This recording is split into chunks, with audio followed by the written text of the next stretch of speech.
स्वस- स्वस्ति श्री गणेशाय नमः। अस्मद् गुरुभ्यो नमः। अस्मत् परम गुरुभ्यो नमः। अस्मत् सर्वगुरुभ्यो नमः। श्री राधा कृष्णाभ्याम नमः। श्रीमते रामानुजाय नमः। विघ्नेश्वराय वरदाय सुरप्रियाय लंबोदराय सकलाय जगद्विताय नागाननाय श्रुतियज्ञ विभूषिताय गौरीसुताय गणनाथ नमो नमस्ते। अखण्डमण्डलाकारं व्याप्तं येन चराचरं तत्पदं दर्शितं येन तस्मै श्रीगुरुवे नमः। अखण्डानन्दबोधाय शिष्यसन्तापहारिणे सच्चिदानन्दरूपाय तस्मै श्रीगुरुवे नमः। नारायणं नमस्कृत्य नरं चैव नरोत्तमं देवीं सरस्वती व्यासं ततो जयमुदीरयेत्। जयतु देवो देवकी नन्दनोऽयं जयतु कृष्णो वृष्णिवंशप्रदीपः। जयतु मेघश्यामलः कोमलाङ्गः। जयतु पृथ्वी भारनाशो मुकुन्द। कृष्ण त्वदीय पद पंकज पंजरान्तम् अद्यैव मे विजतु मानस राजहंसः। प्राण प्रयाण समय कफवात पित्तै कंठावरोधन विधौ स्मरणं कुतस्ते। ध्याये नित्यं महेशं रजतगिरिनिभं चारुचन्द्रावतंसं रत्नाकल्पोज्ज्वलांगं परशुमृगवरभितिहस्तं प्रसन्नं पद्मासीनं समन्तात् असुतममर्गणैर्व्याघ्रकृतिं वसानं विश्ववाद्यं विश्वबीजं निखिलभयहरं पञ्चवक्त्रं त्रिनेत्रम् रामाय रामभद्राय रामचंद्राय वेधसे रघुनाथाय नाथाय सीताया पतये नमः। अंजनानंदनं वीरं जानकी शोकनाशनं कपीसमक्षहन्तारं वन्दे लंका भयंकरम्। मुखं करोति वाचालं पंगुं लंघयते गिरिं यत्कृपातमहं वन्दे परमानंद माधवम्। भक्त भक्ति भगवंत गुरु चतुर नाम वपु एक। इनके पद बंदन किए नासत विघ्न अनेक। सदाशिव भगवान की जय। परम मंगलमय परात्पर पर ब्रह्म परम पिता परमात्मा अकारण करुणा वरुणालय अकारण करुणा कारक अत्यंत कल्याण गुणगण निधान सर्वेश्वर सर्वाधिक पति श्रेष्ठ आचरणवान प्रजा के सुखदाता एवं संहार करता पार्वती नाथ प्रथम आदि गणों के स्वामिन आकाश आदि अष्टमूर्तियों वाले विश्वरूप विज्ञान के पूर्ण ज्ञाता देवाधिदेव त्रिनेत्रधारी दुःस्वप्न नाशक पंच तत्व उत्पादक विश्वेश्वर मंगल करता आदि अंत रहित सबके कारण श्री शाम सदाशिव भगवान के चरणों में कोटि कोटि प्रणाम नतमस्तक वंदन एवं अभिनंदन। पराम्बा भगवती जगदीश्वरी शंकर प्री शिव प्राण वल्लभा आदि जगत में व्याप्त रहने वाली जगत की आधारभूता परम शक्ति श्री जगदम्बा माँ पार्वती के चरणों में कोटि कोटि प्रणाम। शिव जी के शंकर भगवान के इस शब्द में प्रतिमूर्ति श्री शिव महापुराण के चरणों में कोटि कोटि प्रणाम। समस्त भूतादिक सिय राम मैं सब जग जानी करहूं प्रणाम जोर जुग पानी। उपस्थित सभी भक्त, शिव कथानुरागी, भक्ति शक्ति स्वरूपा माताएं बहनें, भगवत चरण चंचरीक, भगवत पादारविंद मकरंद रस पिपासु सुधिजन, भुवि भावुक रसिक वृंद जन, हम सबका यह परम सौभाग्य है कि भगवान शंभु शिव की इस सुंदर कथा पर सम्मिलित होकर इस शिव कथा रूपी मंदाकिनी में गोता लगाने का शुभ अवसर हमें प्राप्त हुआ है। ऐसे क्षण हमें बड़े पुण्य से मिलते हैं। श्री शिव पुराण की कथा जो है बड़ी दिव्य और विलक्षण है। इस कथा का अनुसंधान 12 आदित्य करते हैं और अपना कार्य करते हैं। सूत जी ने सदाचार के बारे में शौनक आदि ऋषियों को बताया कि सदाचार क्या है और मनुष्य को किस प्रकार आचार विचार करके जीवन यापन करना चाहिए। उसके बाद शौनक आदि ऋषियों ने कहा, हे सूत जी, अब आप कृपा करके हमें पूजा की योग्य विधि बताएं। सूत जी कहते हैं कि हे महर्षियों, मिट्टी से बनाई हुई प्रतिमा का पूजन करने से पुरुष हो या स्त्री सभी के मनोरथ सफल हो जाते हैं। इसके लिए आपको नदी, तालाब, कुएं या जल के भीतर की मिट्टी लाकर सुगंधित द्रव्य के चूर्ण से उसका शोधन करें। फिर दूध डालकर अपने हाथ से शिव जी की सुंदर मूर्ति बनाएं। उसके साथ में पार्वती जी की, गणेश जी की मूर्ति भी बनाएं, नंदी जी की भी मूर्ति बनाएं। फिर जो रुद्र हैं उन रुद्री को बनाएं। फिर पद्मासन द्वारा उस पार्थिव प्रतिमा का आदर सहित पूजन करें। देखिए, गणेश, सूर्य, विष्णु, शिव, पार्वती की मूर्ति और शिव जी के लिंग का तो ब्राह्मण को सदैव पूजन करना चाहिए। षोडशोपचार युक्त पूजन करने से सारे मनोरथ सिद्ध होते हैं। किसी भी व्यक्ति के स्थापित किए गए शिवलिंग पर 3 शेर नैवेद्य चढ़ाने का नियम है। और अगर स्वयं का उत्पन्न हुआ लिंग है, यानी स्वयंभू लिंग है, तो उस पर 5 शेर नैवेद्य चढ़ाने का नियम है। शिवलिंग के अभिषेक से आत्मशुद्धि की प्राप्ति होती है। शिवलिंग पर गंध चढ़ाने से पुण्य की प्राप्ति होती है। शिवलिंग पर नैवेद्य चढ़ाने से आयु और उनको धूप देने से धन की प्राप्ति होती है। अगर शिवलिंग के आगे दीप जलाया जाता है उससे ज्ञान की प्राप्ति, और अगर पान चढ़ाया जाता है, तांबुल, तो उससे भोग प्राप्त होता है। सज्जनों, जो जिस देवता की पूजा करता है उस देवता के लोक को प्राप्त होता है, साथ ही बीच में अन्य लोकों में भी उसे यथेष्ट भोग प्राप्त होते हैं।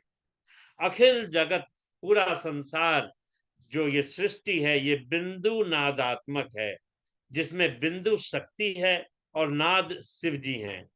बिंदु का आधार नाद है और जगत का आधार बिंदु है, इसलिए दोनों ही जगत के आधार हुए। बिंदु देवी स्वरूप हैं, देवी हैं, और नाद जो है वो शिव है, इसलिए यह दोनों ही शिवलिंग नाम से प्रसिद्ध हुए।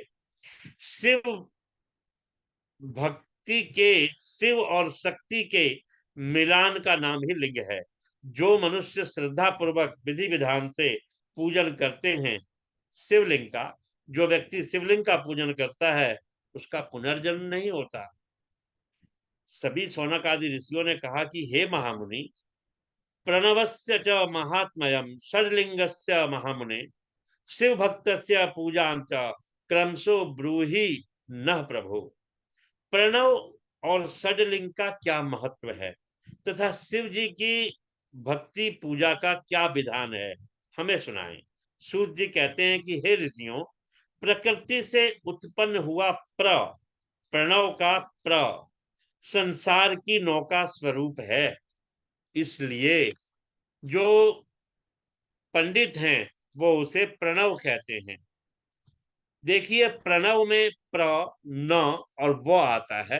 प्र का मतलब है प्रपंच, न का मतलब नहीं, और व का मतलब तुम में, अर्थात तुम में कोई प्रपंच नहीं है।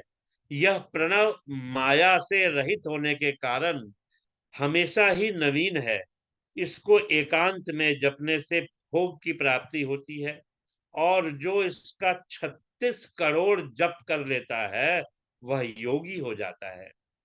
प्रणव का भाव सुने। प्र मतलब प्रकर्षेण, न मतलब नयेत, और वह युष्मान मोक्षमा इति वा प्रणवः। यह सभी उपासकों को बलपूर्वक मोक्ष तक पहुंचा देता है।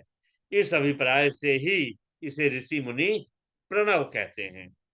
ब्राह्मण और गुरु से प्राप्त करके शिव पंचाक्षरी का जो 5 लाख जप करता है, उससे उसकी आयु बढ़ती है। यह मंत्र जो है शिव स्वरूप है। जो इसको धारण कर लेता है वह शिव रूप हो जाता है। ये जो पंचाक्षर मंत्र है सज्जनों, नमः शिवाय, ये जपने से देखिए आयु भी बढ़ती है और स्वयं शिव का स्वरूप भी प्राप्त हो जाता है। इससे गति प्राप्त होती है, मोक्ष प्राप्त हो जाता है। कहा गया है, कई जगह विद्वान लोग कहते हैं, तेरा पल पल बीता जाए मुख से जप ले नमः शिवाय। तेरा पल पल बीता जाए मुख से जप ले नमः शिवाय। ओम नमः शिवाय, ओम नमः शिवाय। तेरा पल पल बीता जाए मुख से जप ले नमः शिवाय। शिव शिव तुम हृदय से बोलो, शिव शिव तुम हृदय से बोलो, मन मंदिर का पर्दा खोलो, ये अवसर खाली न जाए मुख से जप ले नमः शिवाय। तेरा पल पल बीता जाए मुख से जप ले नमः शिवाय। ये दुनिया पंछी का मेला, ये दुनिया पंछी का मेला, समझो उड़ जाना है अकेला, समझो उड़ जाना है अकेला। तेरा तन ये साथ न जाए मुख से जप ले नमः शिवाय। तेरा तन ये साथ न जाए मुख से जप ले नमः शिवाय। तो इस शिव पंचाक्षर मंत्र का जो है बड़ा ही महत्व है सज्जनों। शौनक आदि ऋषि कहते हैं कि हे सूत जी, बंध और मोक्ष क्या है। सूत जी कहते हैं, ऋषियों, मैं बंधन और मोक्ष का स्वरूप और मोक्ष के उपाय का भी वर्णन करूंगा। प्रकृत्याद्यश्च बंधेना बद्धो जीवः स उच्यते। प्रकृत्याद्यश्च बंधेना निर्मुक्तो मुक्त उच्यते। जो प्रकृति आदि 8 बंधनों से बंधा हुआ है वह जीव बद्ध कहलाता है, और जो उन 8 बंधनों से छूट गया है उसे मुक्त कहते हैं। प्रकृति आदि को वश में कर लेना ही मोक्ष है। बद्ध जीव जब बंधन से मुक्त होता है तब उसे मुक्त जीव कहते हैं। प्रकृति, बुद्धि, महतत्व, त्रिगुणात्मक अहंकार और 5 तन्मात्राएं, इन्हें ज्ञानी पुरुष जो हैं वो प्रकृत्याद्यष्ट मानते हैं। प्रकृति आदि 8 तत्वों से ही देह की उत्पत्ति हुई है। देह से कर्म होता है और फिर जो है कर्म से एक नए देह की उत्पत्ति होती है। मतलब पुनश्च कर्म जो देहो, जन्म कर्म पुनः पुनः, बार बार जन्म और कर्म ये होता रहता है। देखिए, शरीर जो है उसके 3 भेद बताए हैं, स्थूल, सूक्ष्म और कारण। ये 3 प्रकार के शरीर को जानना चाहिए। जीव को जो है उसके प्रारब्ध कर्म के अनुसार ही दुख और सुख प्राप्त होता है। इस चक्रवत, एक चक्र की भांति है, इसमें हम भ्रमण करते रहते हैं। इस चक्रवर्त भ्रमण की निवृत्ति के लिए जो चक्र करता है, जिसने इस चक्र को बनाया है, उसका स्तवन एवं आराधन करना चाहिए। पृथ्वी पर भगवान शिव के अनेकों लिंग हैं, जिनका पूजन, दर्शन सभी पापों का समन करने वाला है। पृथ्वी पर सदाशिव के 5 लिंग, 5 प्रकार के लिंग हैं विशेष रूप से। पहला स्वयंभू लिंग, दूसरा बिंदु लिंग, तीसरा प्रतिष्ठित लिंग, चौथा चर लिंग, पांचवा गुरु लिंग। गृहस्थ को चाहिए कि वो स्नान, नैवेद्य आदि द्वारा प्रतिदिन शिवलिंग की आराधना करें। स्त्री हो या पुरुष, शिव भक्तों को सदैव भस्म भी धारण करना चाहिए। जो भस्म त्रिपुंड धारण कर शिव जी की पूजा करता है, उसे पूर्ण फल की प्राप्ति होती है। हे ऋषियों, सभी लिंगों में पार्थिव लिंग जो है वो सर्वश्रेष्ठ है, जिसके पूजन से बहुत से लोग सिद्ध हुए हैं। ब्रह्मा जी, विष्णु और कितने ही ऋषि मुनियों को पार्थिव लिंग के पूजन से उनके मनोरथों की प्राप्ति हुई है। कहते हैं सूत जी कि कृते रत्नमयम लिंगम त्रेतायाम हेम संभवम द्वापरे पारदम श्रेष्ठम पार्थिवम तु कलव युगे। सतयुग में मणि का लिंग, त्रेता में स्वर्ण लिंग, द्वापर में पारद लिंग और कलयुग में पार्थिव लिंग को अर्थात मिट्टी से जो पार्थिव बनाया जाए उस लिंग को श्रेष्ठ कहा गया है। यथा नदी सुसर्वासु ज्येष्ठा श्रेष्ठा सुरापगा तथा सर्वेषु लिंगेषु पार्थिवम श्रेष्ठ मुच्यते। जैसे सभी नदियों में गंगा श्रेष्ठ है, और वैसे ही सभी लिंग मूर्तियों में पार्थिव लिंग को श्रेष्ठ कहा गया है। जो पार्थिव लिंग बनाकर जीवन पर्यंत शिव जी का नित्य प्रति पूजन करता है, वह परलोक का भागी होता है। अनंत काल तक शिवलोक में रहकर वह भरत खंड का राजा होता है। शौनक आदि ऋषि कहते हैं कि अग्राह्यम शिव नैवेद्य नीति पूर्वम श्रुतम वचः। हे महामुनि, हमने सुना है कि भगवान शिव को अर्पित किया गया नैवेद्य अग्राह्य होता है, मतलब ग्रहण नहीं कर सकते। इसलिए नैवेद्य के विषय में हमें निर्णय करके बताएं और बिल्व पत्र का महत्व भी बताएं। सूत जी बोले कि हे मुनियों, जो शिव भक्त हैं उन्हें शिव नैवेद्य अवश्य ही ग्रहण करना चाहिए और अग्राह्य भावना का त्याग कर देना चाहिए। जो शिव दीक्षित भक्त हैं, यानी जिन्होंने शिव मंत्र की दीक्षा ली है, वह समस्त शिवलिंग सभी शिवलिंगों का नैवेद्य खा सकते हैं। अन्य दीक्षा युजान निर्णाम शिव भक्तिस्ता अस्तमान। जिन मनुष्यों ने अन्य देवों की दीक्षा ली है और जो शिव जी के भक्ति में अनुरक्त हैं, उनके लिए नैवेद्य के भक्षण में निर्णय किया गया है कि जहां चंड का अधिकार हो, वहां शिवलिंग के लिए समर्पित नैवेद्य का भक्षण नहीं करना चाहिए। जहां चंड का अधिकार न हो, वहां भक्ति पूर्वक नैवेद्य भक्षण करना चाहिए। बाणलिंग, लौहलिंग, सिद्धलिंग, स्वयंभूलिंग और अन्य समस्त प्रतिमाओं पर चंड का अधिकार नहीं होता। चंड के द्वारा अधिकृत होने के कारण अग्राह्य शिव नैवेद्य, पत्र, पुष्प, फल और जल, अगर इन सबको शालिग्राम शिला से स्पर्श करा दिया जाए तो ये ग्रहण करने के योग्य हो जाता है। कहते हैं सूत जी कि बिल्व पत्र की महिमा के बारे में मैं आपको बताता हूं। महादेव स्वरूपोयम बिल्वो देवैरपि अस्तुतः। बिल्व वृक्ष जो है वो तो साक्षात महादेव का स्वरूप है।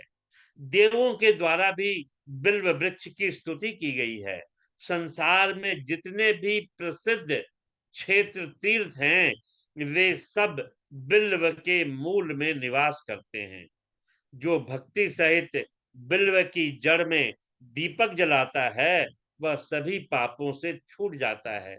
बिल्व वृक्ष के नीचे जो शिव भक्तों को भोजन कराता है, उसे एक ब्राह्मण को भी खिलाने से 1 करोड़ ब्राह्मण भोजन का फल मिलता है। अब सूत जी शिव नाम की महिमा बताते हैं। कहते हैं कि जिसके शरीर पर भस्म, रुद्राक्ष और मुंह में शिव का नाम हो और ये नित्य विद्यमान रहता हो, उसका पाप विनाशक दर्शन संसार में दुर्लभ है। भगवान शिव का नाम गंगा है, विभूति जमुना है और रुद्राक्ष को सरस्वती कहा गया है। इन तीनों की संयुक्त त्रिवेणी समस्त पापों का समन करने वाली है। बहुत पहले की बात है, हितकर ब्रह्मा जी ने जिसके शरीर में उक्त तीनों यानी त्रिपुंड, रुद्राक्ष और शिव का नाम था, उसके फल को तराजू के एक पलड़े में रखा और दूसरी तरफ त्रिवेणी स्नान के फल को रखा तो दोनों को बराबर पाया। सीरेती नाम दावाग्ने रे महापातक पर्वता भस्मी भवंत्य नाया सात सत्यम